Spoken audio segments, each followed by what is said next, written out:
বিচার চাই আমরা।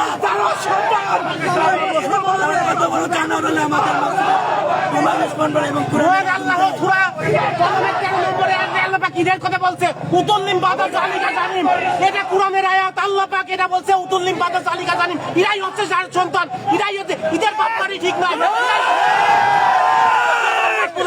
এই জন্য আমরা এই বাংলাদেশে এই সন্ত্রাসীদের কোনো ঠাই দেবো না। কিন্তু মাত্র রক্ত থাকতে আমরা এই মহাগ্রন্থের এই বিচার আমরা এখানে 100% চাবো। ওদেরকে আমরা বিচার চাই আমরা। কেন তারা মসজিদের নামাজরত অবস্থায় বিস্ফোরণ করে এবং আমাদের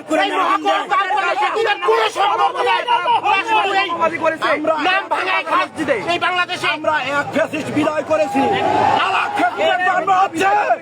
আমরা এই বাংলাদেশে কোনো ফ্যাসিস্ট দেখতে চাই না। বাংলাদেশে কোনো ফ্যাসিস্ট দেখতে চাই না। সবাই ঐক্যবদ্ধ হবেন, ফ্যাসিস্ট ক্ষমতায় না আসতে পারে। মুসলমান ধর্মের শ্রেষ্ঠ কোরআন আগুন দিয়ে পুড়িয়েছে। আমরা না দেখতে চাই, আমরা এদেরকে ক্ষমতায় দেখতে চাই না। ইনশাল্লাহ আমরা সবাই শান্তিপূর্ণ সমাবেশ করব। আমাদেরকে কেউ বাধা দিতে আসলে আমরা তাদেরকে ছাড় দেবো ইনশাল্লাহ।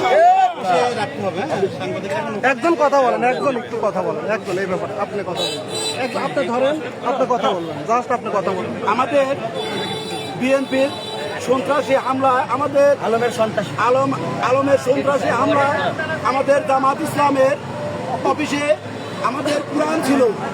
জামাত ইসলাম বাংলাদেশের সুনামধন্য একটা ইসলামিক রাজনৈতিক দল। তাদের কোরআন পড়ার সুব্যবস্থা ছিল অফিসের মধ্যে। তারা অফিসে কোরআন শরীফ আছে জেনেও আগুন ধরিয়ে দিয়ে অনেকগুলি কোরআন শরীফ পুড়িয়ে দিয়েছে। আমরা তাদেরকে এই কোরআন শরীফ পুরানোর দায়ে বাংলাদেশ পুলিশকে অতি অনিত বিলম্বে তাদেরকে গ্রেপ্তারের অনুরোধ জানাচ্ছি। আমরা প্রধান উপদেষ্টার কাছে বিচার চাই। কেন মুসলিম রাষ্ট্রের আমাদের কোরআন পুরানো হলো এবং নামাজের সময় নামাজ